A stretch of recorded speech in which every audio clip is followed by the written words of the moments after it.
Lahanan niya lang kayo na naka-high beam ka. So, ibaba nyo. Huwag magmumura. Ha? Palagi kang safe sa kada biyahe. Mga dami na magturo ng disiplina, maging responsable sa manibela. Okay, so familiar na kayo sa mga warning signs? Ano ba yung mga warning signs? Ayun, nakikita nyo? Tignan nyo yan. Yan ang mga warning signs. Ayan, nagbababala ng panganib. No? Mga warning signs, medyo delikado. No? Pagbibigay kaalaman at nagbabawal or nagtatakda. Okay? So, nandito tayo ngayon sa warning signs. Ibig sabihin yan, yung tatahakin nyo ay may panganib. No? Pag nakakita kayo ng triangle. So, ibig sabihin, disgrasya. Pag mga bilog-bilog naman, nagbabawal or nagtatakda, pag nagkamali kayo dyan, huli or ticket. No? So, anong pinakamasaklap?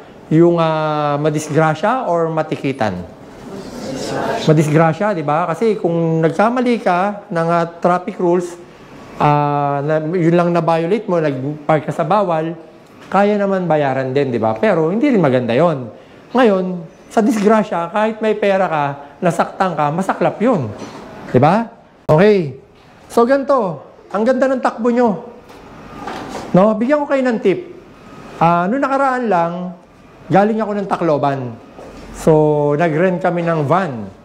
Mga ka-churchmate ko, ako driver. No? Bigyan ko kayo ng technique. Pag papunta kayo, pumunta kami ng ng kabilang bayan Leyte. No? Tumawid kami sa Leyte, punta kami sa resort. Nung papunta ron, bigyan ko kayo ng tip kasi hindi nyo pa kabisado, di ba? Sino mga taga Leyte rito? Wala. Pumunta kami ng Leyte. Hindi ko kabisado, first time ko pumunta ng Tacloban at Leyte.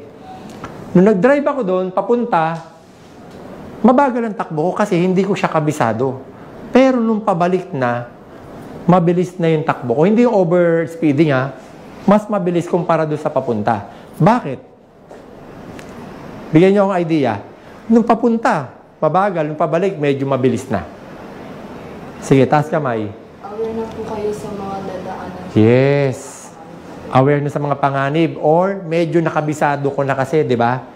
Nung papunta ron, nakita ko may mga lubak na maliliit lang. So, wala akong wala akong disgrasya na nakikita.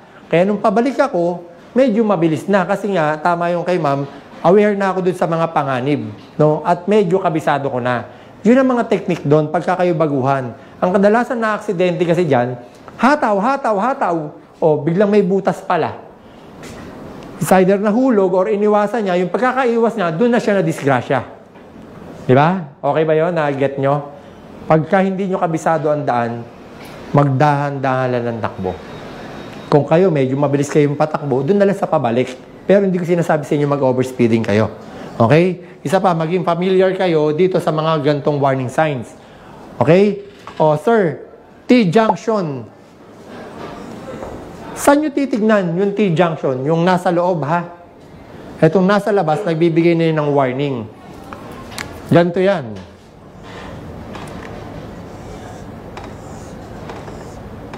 Okay? So, same siya, di ba? T-junction. Ibig sabihin, kung nandito yung kotse mo, saan nyo makikita yung warning sign na yan? Nandito ba yan? O dito? Saan nyo makikita? Dito sa 1 o dito sa number 2? Sa 1. Kasi, ang tawag na nga dyan is advanced warning sign. Hindi naman pwedeng nandito na yung delikado, doon pa kayo mamumulat. Ay, T-junction pala. So, pag nakita nyo to, ano mangyayari? Anong gagawin nyo? Slow down. Slow down. Tama yun. Ha? Kasi meron daw warning or may panganib tayong madadaanan. Kaya dapat lang mag-slow down. No? Kasi pag yan, nabulaga ka dyan, ano mangyayari sa'yo? Pwede kang sumalpok dito. Or, baka may lumabas na sasakyan, ang bilis mo. Diba? Oh, mga ano yan siguro mga 50 meters before nung intersection, makikita nyo na yan. Lalo sa probinsya na mabilis ang takbuhan. Dito kasi sa atin sa NCR makakatakbo ka ba ng mabilis dito? Di ba? Tapos magiging 30 kilometer per hour pa ang gagawin. No? Okay? So, automatic yan. Alam nyo na? T-junction. No? Ngayon, ganun din yan dito. Y-junction. Dito ka na naman magmumula. Anong ina-expect nyo? Bakit tayo binibigyan ng warning sign? Kasi may lalabas, may tendency na namang may bigla kayong makasalubong. No? Eto, may idea na kayo sa T-junction, alalay, baka mamaya, mahina ilaw nyo, lalo na sa gabi. Ang akala nyo, diretso pa. Di ba? Kaya sa gabi, ang mga ilaw natin, may low, may high. No? Minsan, gagamit din kayo ng high or babright nyo para makita nyo. Ngayon, pag may kasalubong kayo, anong gagawin nyo? Naka-bright pa rin ba? Ibababa nyo na yung ilaw nyo. Kasi bakit? Baka magalit.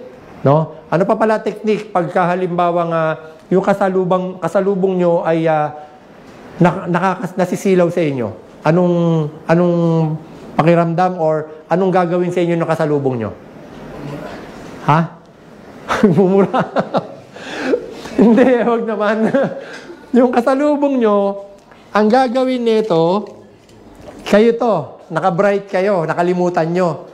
Yung kasalubong nyo, pag nasilaw yan, sesenyasan kayo, iba-bright kayo ng konti niyan. Ha? Pag naka-bright na kayo, pag ginanya lang kayo, pin-flashlightan kayo ng bright, ay, pinapaalalahanan niya lang kayo na naka-high beam ka. So, ibaba nyo. Huwag magmumura. Ha? So, okay ba yun? Huwag mainitin ang ulo, sir. Grabe. Okay? So, naget nyo? Ha? Ngayon, ang technique dyan, para makita nyo yan, uulitin ko, magbabright din kayo. Ha? Kasi delikado yan. Dire-diretso kayo. Dead end pala to. Okay? Ganun din dito. Eto. Approach to intersection side road. Ang tuloy na naman takbo nyo. Nakita nyo na naman to. Bakit may ganyan? Anong ibig sabihin yan? Ikaw, sir. Bakit meron dito? May kalsada po na sa kanan. Yan. May kalsada or may tendency may lumabas na sasakyan din dito. Di ba? So, anong mangyayari? Anong dapat? Slow down din. No? Baka mamaya kayo nag-iingat tapos meron namang kamote, no, na biglang lalabas. At least kayo, paano ba mag-ingat sa ganyan? Bigyan nyo akong idea. Nag-ingat siya, pero hindi kayo hinto, Ang gagawin nyo, kahit medyo mabilis ang takbo nyo, yung paa nyo, aalisin nyo sa accelerator. Tama yun, sir, sabi mo. Itututok nyo sa brake. May lumabas man biglaan, nandun na yung paa nyo sa preno. Pag lumagpas na kayo rito sa kanto na to, balik nyo na yung paa nyo sa accelerator. Safe na kayo nun. Get nyo, ha? Yan ang bili natin, ha? Kasi isipin nyo, kung halimbawa paa nyo nasa accelerator, may biglang lumabas na sasakyan or bisikleta, may ilang seconds pa yun. Di ba? Pero kung paa nyo nasa preno na, stop na agad kayo nun. Okay? So, merging traffic, ayan, ganyan naman ang itsura ng kalsada. Naget nyo? Ito, masyadong nakaganyan. Ito naman, medyo naka-incline ng konti. No? Then, approach to intersection. Ito, marami nang lalabas. Di ba? Nageget nyo ba? Parang common sense lang naman, di ba? Ito, intersection, pwede may lumabas sa kanan, pwede may lumabas sa kaliwa, pwede may lumabas na kotse sa harap nyo. Diba? Kung ano yung nakikita nyong itsura niyan, yun na yung itsura ng kalsadang tatahakin nyo. Okay? Gets nyo, ha? Dito naman na tayo ngayon sa guide or informative signs. Inform and advise road users directions, distances, route, location of services, and point of interest. Okay, tignan nyo, ha? Kung ano napapansin nyo, ha? Direction, distance, route, location of services, point of interest. Ano napapansin nyo? Magkakaiba siya ng kulay. Diba? Merong green, merong blue, merong brown. Explain ko sa inyo, bakit magkakaiba yan, Eto tayo sa direction. Green. O, di ba pagka napunta kayo ng EDSA or mga expressway, green yung magkulay ng background na magtuturo kung saan kayo pupunta. Naobserbahan niyo yun? Kulay green. Okay, dito tayo, sample tayo. Dito, nagkakaroon ng violation ang mga driver. Okay? Bakit nauhuli ang mga driver? Dito tayo mag-base ha. Pag monumento daw, dapat diretso. Pag pa-Manila, dapat pakaliwa. Pagka Pateros, dapat pakanan. So, ibig sabihin yan, 3 lanes yan. Nasa 3 lanes kayo. So, ganito yan ha. Sa kalsada, maging mapagmasid kayo. Kasi meron ditong mangyayari niya parang stoplight. Di ba? Okay?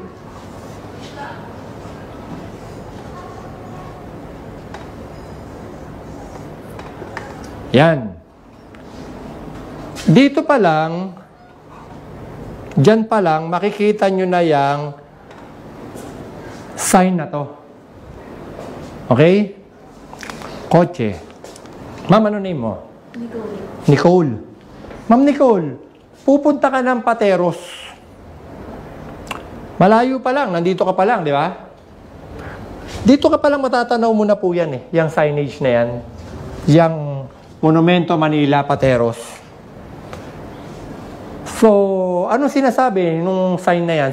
Saan ka papunta? Pakaliwa, pakanan, padiretso? Pakanan. So, makikita mo siya, bibigyan ka na niya ng idea kung saan ka dapat pumuesto para hindi ka, unang-una, hindi ka maligaw, hindi ka maaksidente, at hindi ka matitikitan. Okay? So, didiskarte ka na. Ano gagawin mo una? Signal, kanan. Habang sumisignal, siyempre titingin ka na sa side mirror. Gagawa ka na ng paraan, unti-unti, na makakabig sa kanan. Broken lines, merong straight solid line dyan sa stoplight. Dapat, bago ka makarating dyan sa straight solid line, tandaan nyo, nakalipat ka na. No? Kasi, disregarding traffic sign o dyan sa mga pavement markings na yan. No? Pwede ka na matikitan dyan. Kaya dapat, bago pa lang mag-straight solid line, nakalipat ka na. Kasi, kakanan ka na. Gets nyo? Oh.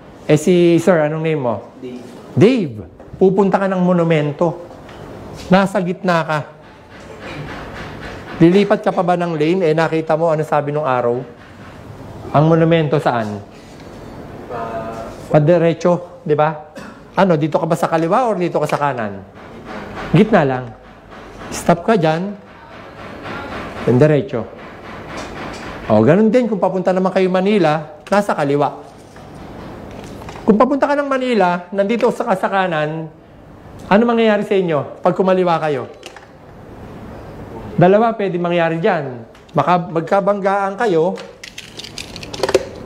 makabangga ka, or mahuhuli ka. Di ba? Okay, tip. Nagkamali na, medyo papatay-patay, sir, bago pa lang eh. Pero may tinuro si Majesty. Kasi pupunta po ako ng Manila eh. Napwesto na ako rito, nalibang ako sa kwentuhan ng pasahero ko eh. Kakabigin nyo rito, wag, dumiretso na kayo para hindi kayo mahuli o hindi kayo makabangga. Humanap na lang kayo ng U-turnan, pabalik, saka kayo kumanan. Okay ba yon? Yun yung mga tip na dapat yung ginagawa sa kalsada. Huwag nyo nang pipilitin. Napakarami dyan. Halimbawa sa expressway. Expressway, meron siyang e-exitan na kanan. Lumagpas siya sa e-exitan niya. Alam mo gagawin niya? Pepreno.